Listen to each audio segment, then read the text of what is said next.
सर्वांना नमस्कार. फक्त शिक्षण या यूट्यूब चॅनलवर आपल्या सगळ्यांचे स्वागत. मित्रांनो, इयत्ता 8वी द्वितीय घटक चाचणी विषय हिंदी सुलभ भारती कृतीपत्रिका संपूर्ण उत्तरासह आपण या व्हिडिओमध्ये बघणार आहोत. एक नमुना कृतीपत्रिका आपण बघणार आहोत.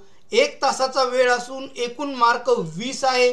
तत्पूर्वी माझी आपणास नम्र विनंती की माझ्या फक्त शिक्षण यूट्यूब चॅनलला जर सबस्क्राईब केलं नसेल तर सबस्क्राईब करा, नोटिफिकेशन ऑन करा, म्हणजे माझे नवनवीन व्हिडिओ तुम्हाला सहज मिळत जातील. तर चला मित्रांनो, बघूया आपण. यामध्ये प्रश्न पहिला आहे. प्रश्न पहिला, निम्नलिखित परिच्छेद पढ़कर सूचनाओं के अनुसार कृतियाँ कीजिए. परिच्छेद पढ़ना है, नीचे दिया हुआ. कौन सा परिच्छेद है? तो ये परिच्छेद है. पंक्तिबद्ध और एकजुट रहने के कारण दांत बहुत दुस्साहसी हो गए थे. यहाँ से लेकर नीचे पूरी दुनिया को प्रभावित करने और झुकाने की क्षमता है. यहाँ तक ये पैराग्राफ है. और इस पर प्रश्न है पहला, दांतों की विशेषताएं. 1 अंक के लिए दांतों की विशेषताएं कौन सी आई है परिच्छेद में? पंक्तिबद्ध, एकजुट, घनिष्ठ मित्र और मजबूत. दूसरा प्रश्न है इस परिच्छेद पर, विधानों के सामने चौखट में सही ऐसी राइट की टिक है, गलत चिन्ह लगाओ. जो सही है वो लगाना चाहिए चिन्ह. जीवा ने अविवेकपूर्ण उत्तर दिया. और दूसरा प्रश्न है, दांत घमंडी थे, सही या गलत, ये टिक लगानी है हमें. तो जीवा ने अविवेकपूर्ण उत्तर दिया, ये गलत है. और दूसरा, दांत घमंडी थे, ये सही है. दो अंक के लिए ये. परिच्छेद के आधार पर एक ऐसा प्रश्न तैयार कीजिए जिसका उत्तर निम्नलिखित हो. परिच्छेद के आधार पर हमें एक ऐसा प्रश्न तैयार करना है जिसका उत्तर दांत हो. जिसका उत्तर दांत हो. तो हम ऐसा प्रश्न तैयार कर सकते हैं इस पर, घनिष्ठ मित्र कौन थे? घनिष्ठ मित्र कौन थे? तो इसका उत्तर आएगा दांत.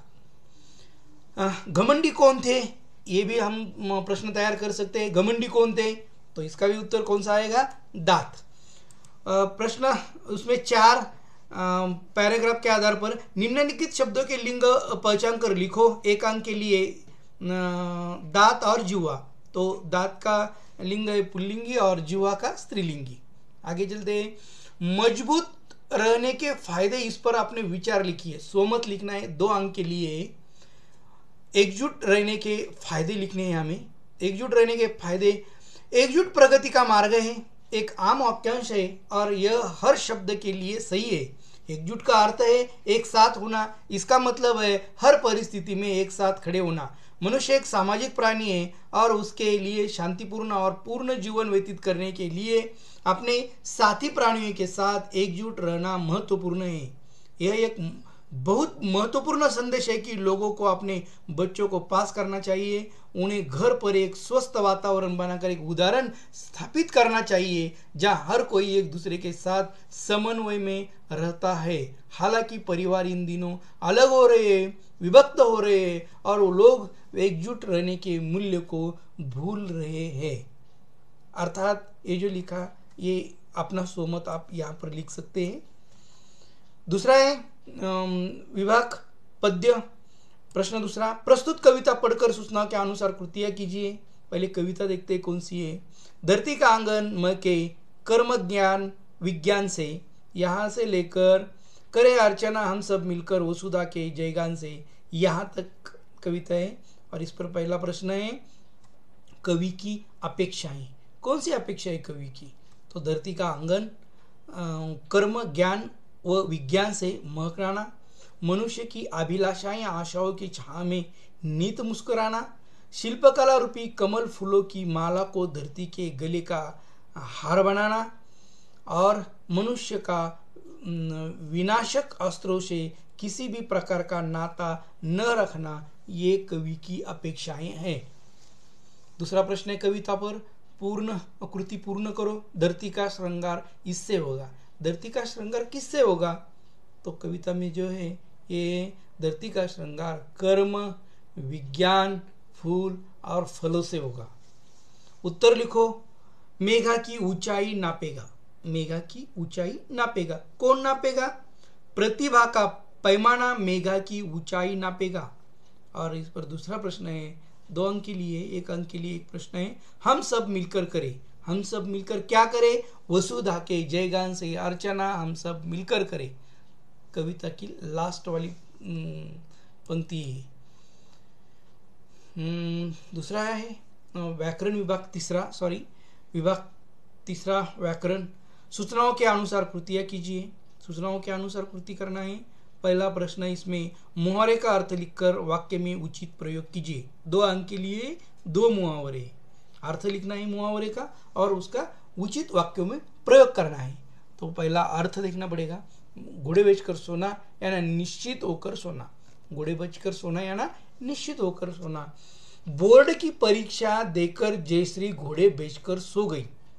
बोर्ड की परीक्षा देकर निश्चित होकर सो गई, वो घोड़े बेचकर सो गई। दूसरा, रंगे हाथ पकड़ना, अपराध करते हुए प्रत्यक्ष पकड़ना। राम चाचा के घर रात में चोर चोरी करते रंगे हाथ पकड़े गए। राम चाचा के घर रात में चोर चोरी करते रंगे हाथ पकड़े गए। निम्न शब्द शुद्ध करके लिखिए। 1 अंक के लिए 2 शब्द है, खरीद कर और पेड़। ये शब्द ऐसे नहीं है, शुद्ध करके लिखने तो ऐसे शब्द है ये, खरीद कर और पेड़, ऐसा पेड़। तीसरा है निम्न शब्द के अर्थ लिखिए। 2 शब्द के अर्थ लिखने 1 अंक के लिए, कलुषित और ललक। कलुषित याना अपवित्र, दूषित, और ललक याना लालसा, तीव्र इच्छा, इसे ललक कहते हैं। प्रकृति हमारी गुरु, इस विषय पर निबंध लिखो। यहाँ पर निबंध आ सकता है, यहाँ पर पत्र लेखनी आ सकता है, निबंध कहानी भी आ सकती है। यहाँ पर प्रकृति हमारा गुरु, इस विषय पर निबंध लिखो। 3 अंक के लिए है। प्रकृति हमारी गुरु है क्योंकि इसे प्रकृति ने हमें जन्म दिया और हमारा जो जन्मदाता होता है वही हमारा गुरु होता है। ऐसे हमारी माँ हमें जन्म देती है और हमें इस दुनिया के बारे में बताती है, हमें बोलना सिखाती है, हमें चलाना सिखाती है, हमें खाना सिखाती है। उसी प्रकार की प्रकृति भी हमें बहुत कुछ सिखाती है और हर कोई सिखाने वाला हमारा गुरु होता है। ये गलती से आ गया यहाँ पर, ये राजस्थानी वर्ड, गुरु होता है। यह प्रकृति पर हमें सिखाती है कि हम इस प्रकृति के ऋणी हैं, हमें इसकी रक्षा करनी चाहिए क्योंकि हमें इस प्रकृति को नष्ट करते जा रहे हैं। हम इस प्रकृति को नष्ट करते जा रहे हैं। ये प्रकृति हमें सिखाती है कि हमें मिलजुल कर एक साथ रहना चाहिए। क्योंकि प्रकृति में सबको एक समान बनाया है, हमें एक दूसरे के साथ मिलकर रहना चाहिए क्योंकि प्रकृति सबकी माँ है। सभी जानवर और मनुष्य, पेड़ पौधे, जीव जंतु सब इसकी संतान हैं। इसलिए प्रकृति गुरु है, जन्मदाता है, जो कि हमें बहुत कुछ सिखाती है। प्रकृति का कण कण से हम कुछ सीख सकते हैं, ऐसे हम लिख सकते हैं। मित्रांनो, पुन्हा नवीन व्हिडिओमध्ये नवीन घटकासह लवकरच भेटूया। तोपर्यंत धन्यवाद।